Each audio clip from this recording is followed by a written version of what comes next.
Champions trophy schedule ను అంతర్జాతీయ cricket council ప్రకటించింది. ఫిబ్రవరి 19న పాకిస్తాన్ వర్సెస్ న్యూజిలాండ్ మధ్య జరిగే తొలి మ్యాచ్ తో ఈ మెగా టోర్నీ మొదలు కానుంది. భారత మ్యాచ్లు తటస్థ వేదిక అయిన దుబాయ్ లో జరగనున్నాయి. ఫిబ్రవరి 20న బంగ్లాదేశ్ తో జరిగే తొలి మ్యాచ్ తో టీమిండియా తమ క్యాంపెయిన్ ను మొదలు పెట్టనుంది. లీగ్ దశలో భారత్ మొత్తం 3 మ్యాచ్లను ఆడనుంది. ఫిబ్రవరి 23న పాకిస్తాన్ తో భారత్ రెండో మ్యాచ్ ఆడనుండగా న్యూజిలాండ్ తో చివరి లీగ్ మ్యాచ్ ను మార్చి 2న ఆడనుంది. మార్చి 4న సెమీఫైనల్ 1, మార్చి 5న సెమీఫైనల్ 2 జరగనుండగా మార్చి 9న ఫైనల్ జరగనుంది. భారత కాలమాన ప్రకారం మ్యాచ్లన్నీ మధ్యాహ్నం 2 గంటలకు ప్రారంభం కానున్నాయి. భారత్ ఫైనల్ చేరితే తుది పోరుతో సహా సెమీఫైనల్ మ్యాచ్ దుబాయ్ వేదికగా జరగనుంది. ఛాంపియన్స్ ట్రోఫీ 2025 నిర్వహణపై నెలకొన్న అనిశ్చితికి ఐసీసీ తెరదించిన విషయం తెలిసిందే. హైబ్రిడ్ మోడల్లో ఈ టోర్నీ జరగనుందని గత వారమే ఐసీసీ ప్రకటించింది. భారత మ్యాచ్లు తటస్థ వేదికగా జరుగుతాయని వెల్లడించింది. అదేవిధంగా 2027 వరకు భారత్ వేదికగా జరిగే ఐసీసీ టోర్నీల్లో పాకిస్తాన్ కూడా తటస్థ వేదికగా మ్యాచ్లు ఆడుతుందని పేర్కొంది. ఆటగాళ్ల భద్రత విషయంలో రాజీ పడలేమని, పాకిస్తాన్ లో పర్యటించలేమని టీమిండియా స్పష్టం చేయగా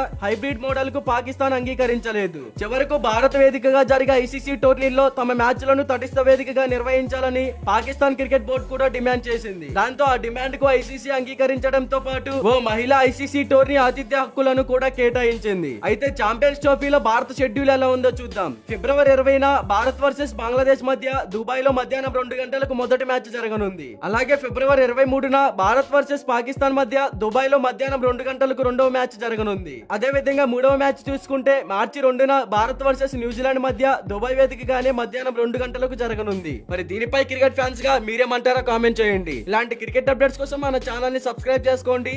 అలాగే ప్రక్కనే ఉన్న గంట సింబల్ యాక్టివేట్ చేసుకోండి. Thank you for watching.